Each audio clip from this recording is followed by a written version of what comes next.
What's up, y'all? It's your girl TK, and you are tuned in to another Tap In with TK. It's a vibe, can't block my shine.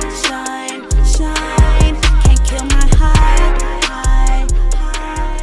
Yes, ma'am. Yes, ma'am. Welcome back. If this is not your first time, baby, welcome back. I so totally appreciate you for continuously tapping in. And if this is your first time, welcome, sister girl. Now listen, we're gonna go ahead and get it out the way. I need you to like the video. I need you to subscribe to the channel. I need you to hit that notification bell because, baby, we are dropping gems weekly, daily. We are dropping info, transparent stories.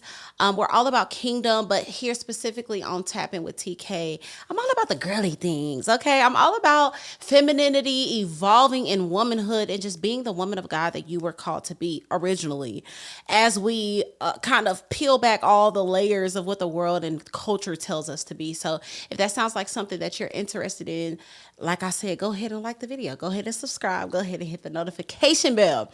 Now, if you follow me on Instagram, I asked you all a couple of days ago, what would you like for me to speak about on Tapping with TK? And I gave you three options. It was self-love, femininity, which was one, wife tings, and friendships. Friendships, self-love slash femininity split right down the middle. So y'all know I'm gonna do all three of them. Y'all knew I was gonna hit all of them. So today we will be speaking on self-love because I feel like all the other things, friendships, femininity, wife tings, boss lady, none of those things can fully be enhanced or experienced to its fullest if you do not have self-love. You know, even when it comes to entrepreneurship and just reaching your goals and striving to be wealthy and striving to break generational curses as far as poverty and just money and businesses, all of these things, I personally feel like you cannot do those things to its full extent if you do not truly have self-love, self-worth, self-value. And so I'm going to be speaking to you all today and just kind of sharing my journey as I've embarked upon finding self-love and continuously implementing things in my daily regimen to continuously keep me at a place of loving myself. And so first and foremost, I want to kind of get into what we need to remove, right? So if you're a millennial, Gen X, or shoot, if you're just of the world, okay, you know that culture is continuously, especially when it comes to women, pushing down our throats what we're supposed to be, what we're supposed to look like. Y'all know there's trending nails, there's trending hairstyles, there's trending outfits, there's trending fashion. And if you don't have an idea of self, if you don't have an idea of or a personalized identity, right? Founded in Christ, you will kind of be doing a little bit of everything. And I'm not saying, sometimes I do trendy stuff too. If something cute is cute, as long as it fits me.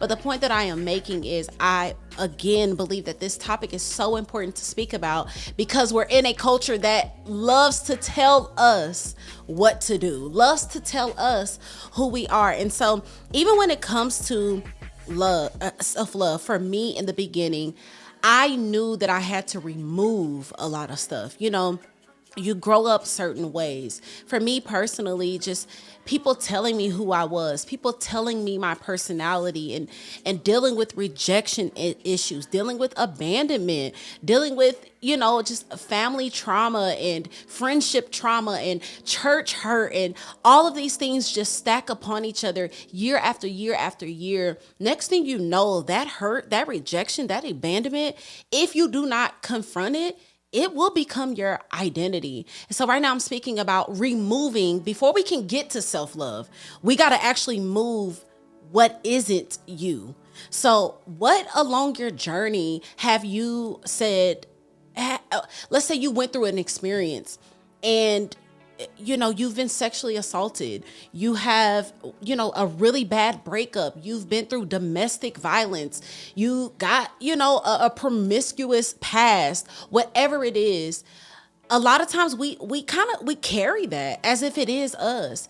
And so there were things specifically for me, unforgiveness, abandonment, and rejection. Y'all, I had to have funerals. And I'm gonna tell y'all what I did. So about 2 years ago, I ran across a sermon, TD Jakes. I couldn't begin to tell you which one it was because it was so long ago, but I was watching it with my cousin. And I'm watching it and I'm just chopping it up with my cousin, telling her all the things like, I just feel like I'm in bondage. Like, I cannot let go of this forgiveness. I cannot let go of this hurt. I can't let go of, like, every situation I get in, I'm continuously feeling abandoned and rejected. And so as we're watching this sermon, I just feel led to get a piece of paper and write down every single thing that ever hurt me. Write down every single word that I remembered, every single something that someone said. I remember, I rapped at this event, and y'all, if y'all haven't noticed, I operate in the spirit of excellence, right? I love things to be right. Like, that's just how I'm created. That is how I'm made. And y'all, literally, this is something that I've carried until like 2 days ago. So I was about to rap at this event, and I was asking some questions to this young lady that was in charge of the event. And I was just like, hey, so how many people will be there? And am I able to have my own table for my merch? Wop. And I'm thinking the event went well. Well, come to find out, I get word back that this chick was like, she's Hollywood. She was coming in, demanding stuff, this, and that. And I was like, what? Because I asked if I had a table for, if I had a table for merch, if I had, how many people will be there, what to expect, like, so I can be fully prepared for the environment that I was going into. But I was, 20 at this, 20, no, I had to be a little bit older. I had to be like 23 or something. It stuck with me, obviously, and also because that wasn't the first time that I've heard like, oh, you do too much. You this, and that. Y'all, I'm writing every detail of every moment that stuck with me, because it was that moment where I started kind of shying away. That's one story, y'all. I remember another instance where I was at a church, and I was super young. This was the first church that I chose as an adult for myself, and I was just so eager to be involved in sisterhood. I was just so happy, y'all. I grew up in church. That's all I ever knew. I love church. I love just worshiping and talking to God. I've had a relationship with God at a very young age. That's all I knew, right? Well, this church that I chose was very young and very urban. The pastor was an artist, so it was just very hip hop vibe. I was used to wearing dresses. I was used to wearing heels. I was used to dressing up, putting on my makeup, getting my earrings. Like, if y'all haven't noticed, I'm a girly girl. And I remember someone sharing with me that these people were at a barbershop, some members from the church, and another girl was just like, she be doing too much, like, I guess with what I was wearing. So these things stuck with me. Fast forward to this sermon that I was watching with my cousin. These were the things that I had to write down because it is something that I placed on as my identity. So because people are saying I do too much, I begin to shy away instead of like really stepping out and wearing what I want to wear and being who I am. Because true story, y'all. You can ask my husband. I stopped wearing dresses. I started wearing jeans and t-shirts. And I'm not even a follower, y'all. Like, I am a true leader in its rawest, realest form. But because I was so eager for love, I was like, okay, well, if that's all it takes to get friends in this environment, I'll go ahead and wear jeans. Girl, I still didn't make a friend. But I ended up writing all of these things down. And me and my cousin, we went outside, we prayed, we wrote everything down. I spoke them out loud. I told every single person that I forgave them.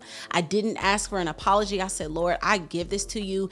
Every single thing that I'm taking in my future, that I was going to take in my future, I break the agreement with what they said about me. I break the agreement with my trauma and my past and abuse. I break the agreement. I am not that. I am not my experiences. I am who you say I am. And so we ended up burning it, lighting it, watch the paper go into ashes. That was my first time. Y'all, I call it a funeral, but I think it's another name for it. But I ended up doing that with my husband, and then I did it with my husband and my one of my daughters, and then I did it again by myself here just a couple of months ago.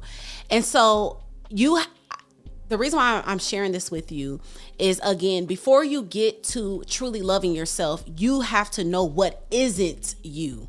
What have you claimed as your identity along the way? And I highly encourage you to write those things down. If you have a mother that is not, as nurturing as you would like, and she's abandoned you, a father that was never there, that didn't protect you, an ex that abused you, whatever it is, write these things down and break the agreement that you have with those things. Because the enemy, if it goes unnoticed and you just think that you moving on with life and you good, the enemy will try to keep that attached to you. Now, don't get me wrong, God will absolutely turn your mess into a message and those tests into testimonies, but we're not in agreement.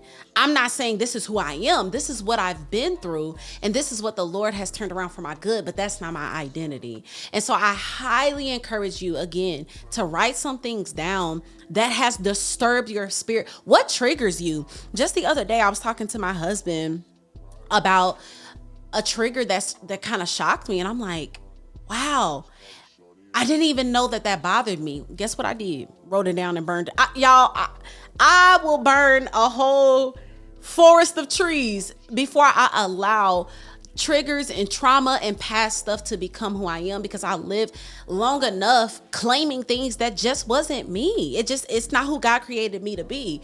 And so that's the first step that I highly suggest, is for you to burn and break the agreement with what isn't you, what is not your identity. Now, this next thing that I'm gonna talk about, I know y'all don't be liking it, because this is where most of us fail. And I actually preached a sermon on this, and it was called Raid. And I think I made it somehow basically saying, like, these are the things that the enemy does to take us out of our assignment, to snatch us out of purpose, to snatch us away from promises and all of those different type of things. And Raid, I broke it down, each letter, RAID. Baby, I can't even remember what the other letters were, but I was isolation. And the Lord shared with me that in isolation is where most of us fail. Most of us fail the test. Most of us have a issue with, like, codependency. We always need to be around someone. We always need to be in someone's presence. We need continual affirmation and validation. And it wasn't until I succeeded in my isolation. And let me break down isolation to you really quick. So if you're on a journey to self-love, if you're on a journey to love truly who you are, isolation is non-negotiable. You have to be able to go through isolation before you can get into healthy sisterhoods, a healthy marriage, a healthy family, a healthy mindset, all of those things. And it's not just any type of isolation, because the Lord shared with me that people take isolation a couple of ways. Either one, they're isolated, but it's not intentional. So they're alone, but they're depressed, and they getting high, and they drinking it away, and they sexing it away. They not connected to community. They're not reaching out to anyone. So they consider that, oh, I've been isolated. I didn't have any friends. I wasn't with nobody. But was it an intentional isolation? So this isolation is also connected to consecration, right? So we're being intentional with this isolation. So one, people are either isolated and not being intentional, or they're not isolated at all, and they're continuously being surrounded and continuously putting another friend in, and another man, and another man, and another man, and another man, because we're consistently needing people around. And it wasn't until my very last time I was in an isolation season for I want to say a little over a year. And although I had spurts, like I had a moment that I came out and I was hanging out with some girlfriends, but for the rest of like those 9 months, I had no friends. I desired no friends. I did not talk to my family. I was barely engaged with anyone because I knew I had to love and like my own presence. I had to get to a place where I was okay with sitting in a room and not even just sitting in a room, but continuously being alone. But it wasn't until I intentionally was in isolation. What is that? What did that look like? Intentional isolation slash consecration is in this time alone. And I feel like I'm kind of in that right now again. I tell my friend, one of my girlfriends, actually two of them, I warned them before we like really got close. I said, I'm gonna let y'all know right now, baby, I dip off often. I am my most focused when I am isolated. I am, and when I say isolated, I don't mean like in this weird place, but like just focused and driven and intentional. Let me just make that clear. So the true isolation, the consecration that you have to go through is diving in the word, diving in prayer time, effective and impactful prayer, worship, communication with God, continuously journaling, writing down how you're feeling, writing down goals, being intentional about hitting those goals, getting healthy in that season. This is the season where you want to implement your boundaries, where you want to know your non-negotiables. This is such a crucial part of personal development and personal self-love. A lot of times when I talk to women, because I talk to women almost every single day, there's always someone asking me, how did you get to this place? How are you this? How are you that? Every time I kind of, because before I give any type of advice, I need to know where you at in your life. So talk to me. When's the last time you had sex? How long have you been without penis? How long have you been without drinking and smoking? And that's another thing, taking a break from those things. I mean, I won't dive into that because I know we got some deep holy saints. But even for me, there was times that I did not drink at all. I did not have a glass of wine. I did not touch anything because I needed to know, am I okay with my sober self? Am I okay by myself? But every time I talk to women that are struggling with loving themselves and their value and their worth, it's because you have not had intentional time alone by yourself, you and God, to even allow the voice of God to speak to you and to tell you who you are. You keep feeling it. You keep going to the next friend and the next friend. And when something happens, you continuously call people to ask for advice. And I need to hear from this pastor and this preacher and this prophet and this friend and this girl and this man. And you haven't built the stamina and the endurance in your own life because you haven't been consecrated. You have not had intentional isolation. And so that is a big part because it wasn't until I truly isolated, and anyone that knows me knows that this is a real season that I really went through. I did not talk to anybody. Y'all know how many people was mad at me? My mama was mad. My daddy was like, oh, so you don't love us no more. It's like, what's going on? And I'm talking about, I'm down the street. I live down the street from these people. But I had to because what's the definition of insane? Doing the same thing over and over again and expecting a different outcome. I desired to be better. I knew that God called me to better, to higher, to be elevated, to evolve, to become all that he's called me to be. But I continuously do these same things. I continuously end up with these same type of girlfriends and friendships. Okay, well, pause, stop. I gotta stop. I love you, but I gotta dip off real quick. Let me go talk to the Father. Let me fast. And I remember going on fast. And I remember saying, I'm not breaking this fast until I get the answer. I'm not breaking this fast until I know that I know that I know. Whatever the question was, that I know. And I'm leaving the fast. I'm not leaving this moment until I walk away confident and no longer insecure, no longer doubting, no more double thinking. And so I know when I talk to women about isolation, most people fail. I failed over and I just succeeded at this, right?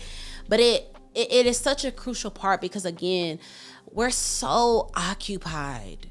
We are so occupied. We're so just full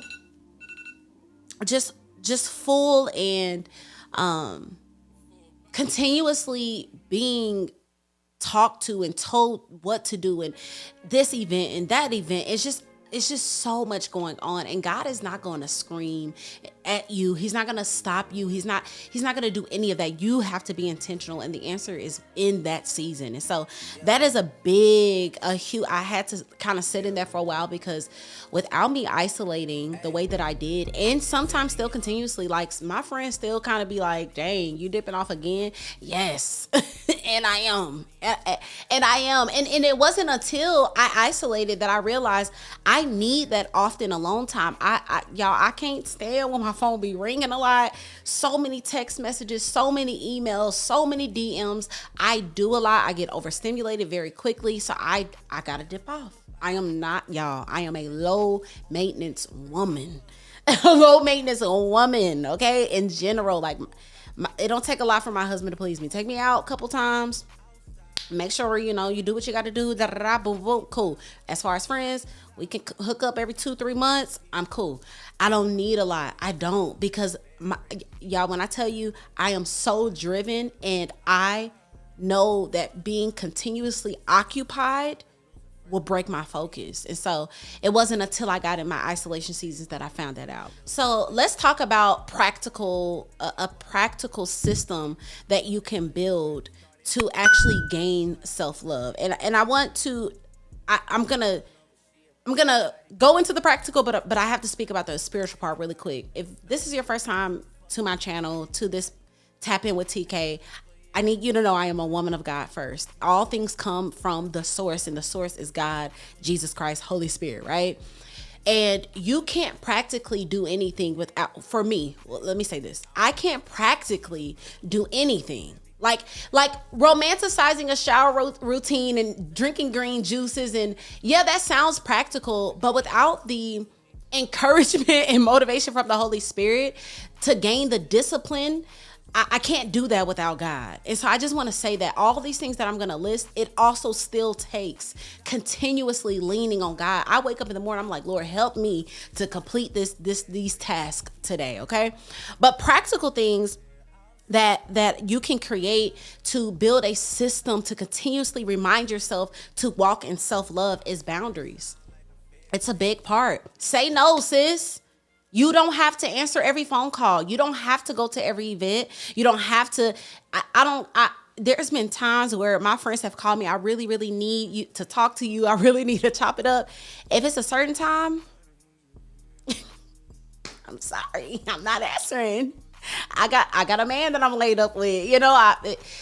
If it's too early, if I'm in the middle of something, like I built those boundaries, not because I'm a mean person. I know that probably sounds mean. Y'all, I promise I got so much love in my heart for all of my friends. But I remember being chaotic and stressed the heck out to where I wanted to roll up a blunt again, because I was going over here and answering her phone calls and giving her advice and on the phone with her for 2 hours just for her to do the same thing again. And then I had to go home and please my husband. Then I had to go back and pick up my kids and love on them. And then my mom was calling, and then my sisters, and then we got a family meetup, and here's Easter, and then I got to sing on the praise team. Like, no. I have to create these boundaries, and the boundaries might seem mean at first. I'm telling you, it wasn't too many of anybody outside of my husband and myself that understood the boundaries that I built. After a certain time, TK is not answering her phone. Before a certain time, TK is not answering her phone. If I'm with my kids and I'm picking them up, TK is not answering her phone. If it is a holiday, a birthday, I'm most likely not answering my phone. And again, it isn't because I'm mean, but I know what the other side is like. So create boundaries, sis. Who's blowing up your phone? And boundaries even might be for you, because you don't have self-control with scrolling on Instagram, with scrolling on TikTok, with being on YouTube all night. I know there's moments for me, I'm on Instagram and I feel myself, get up, go vacuum real quick. And not every moment am I having to do something, but just know yourself is what I want to bring this to.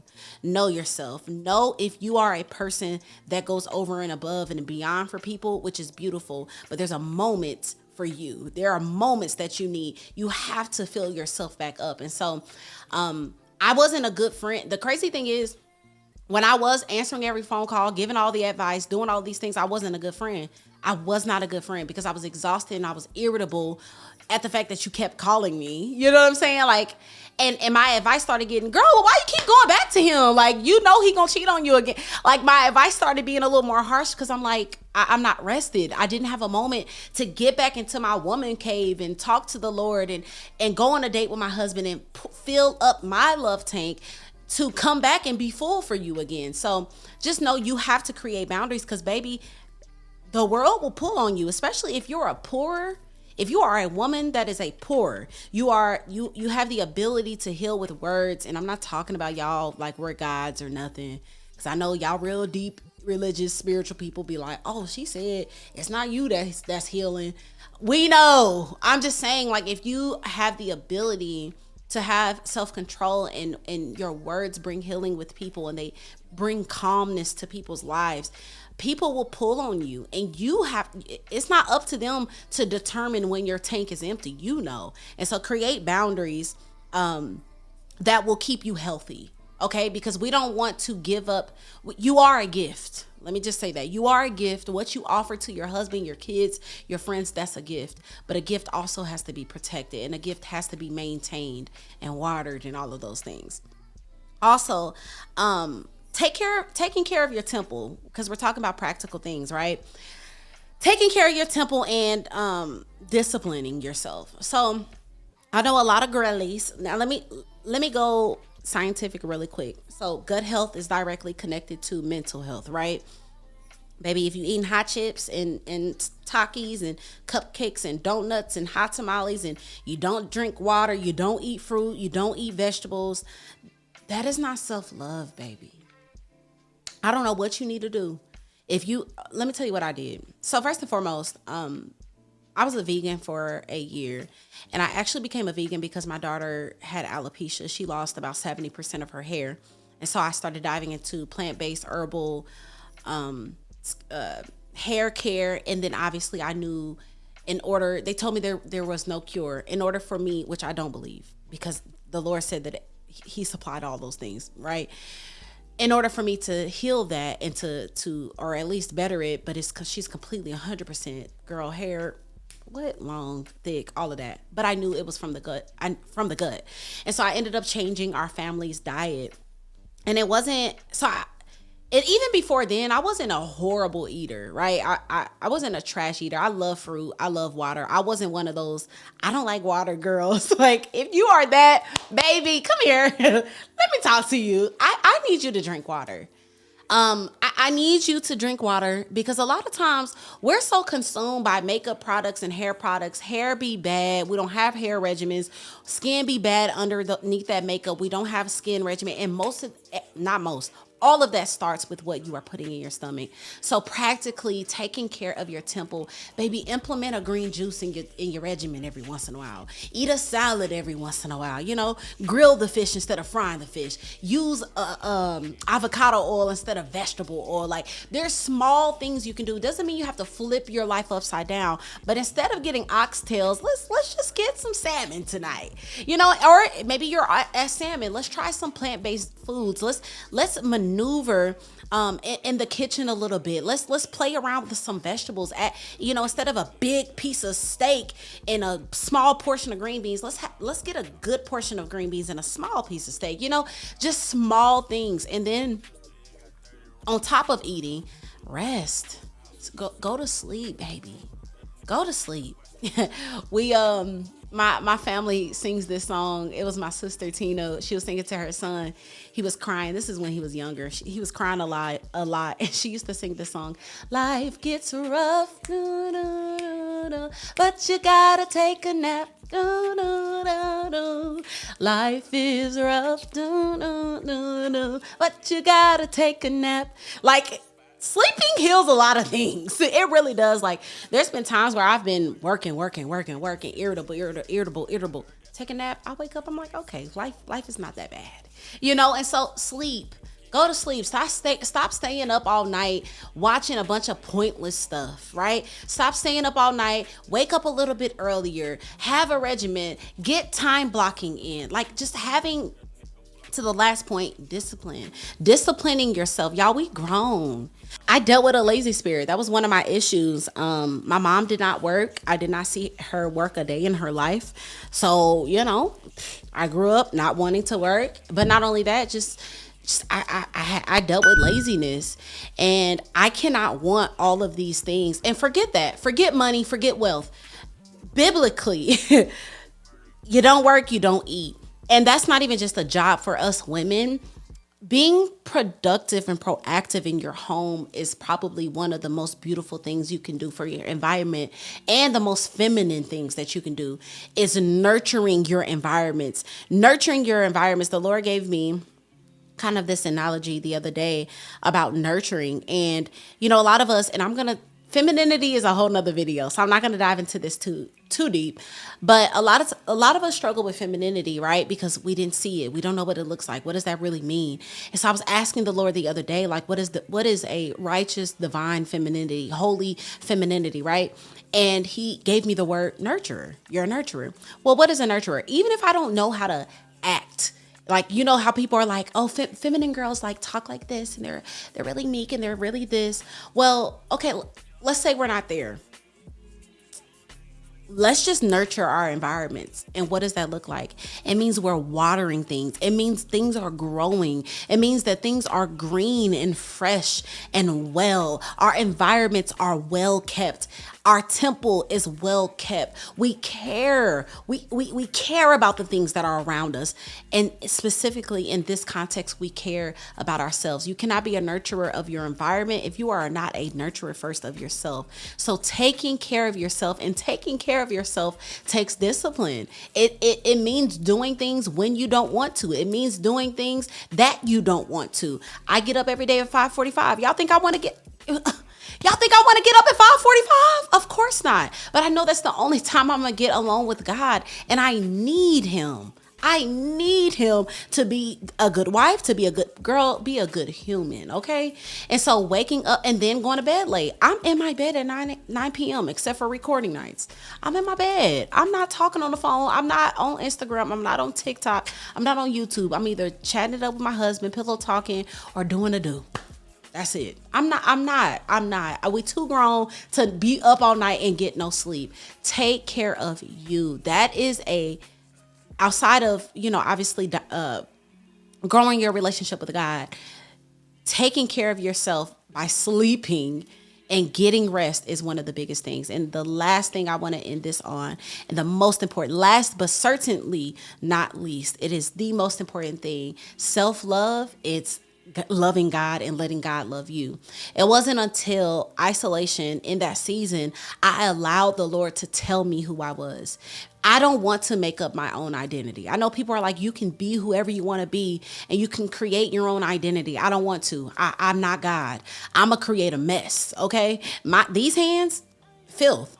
Like I don't want to create. I don't want to be a creator. I don't want to be none of that. I want to be a child. So, Father, you tell me who I am. You tell me from the beginning, and I begin to look in the word, and I begin to look at the women, and I begin to see what God was proud of. What traits was he proud of? What were the fruit of the spirits that he said yes to? This is good. And it wasn't until, and continuously, because I definitely have not arrived, it wasn't until that isolation season that I allowed the Lord to speak to me, and I was able to hear him, and I was able to develop this relationship with Christ. Can't nobody tell me who I am.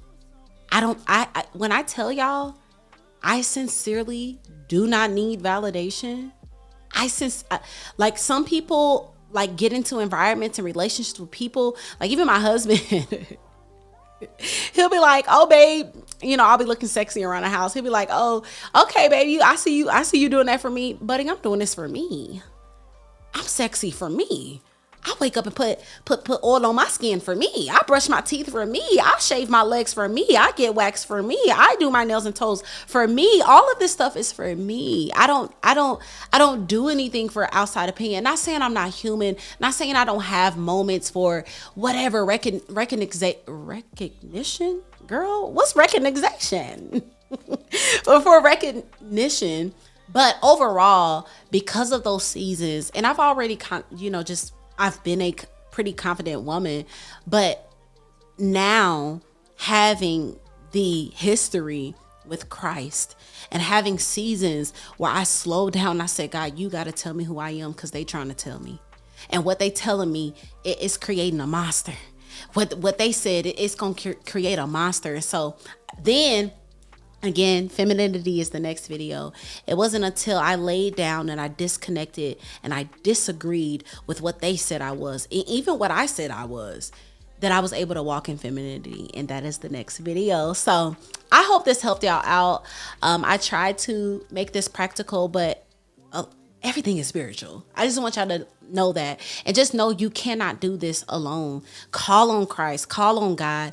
He is waiting for you. He's waiting. He's already waiting. And as soon as you open your mouth and you make your faith match your works, baby, it's a done deal. And so stop playing yourself. Stop prolonging greatness. Stop prolonging your I just want to know who I am, and I just want to know my purpose.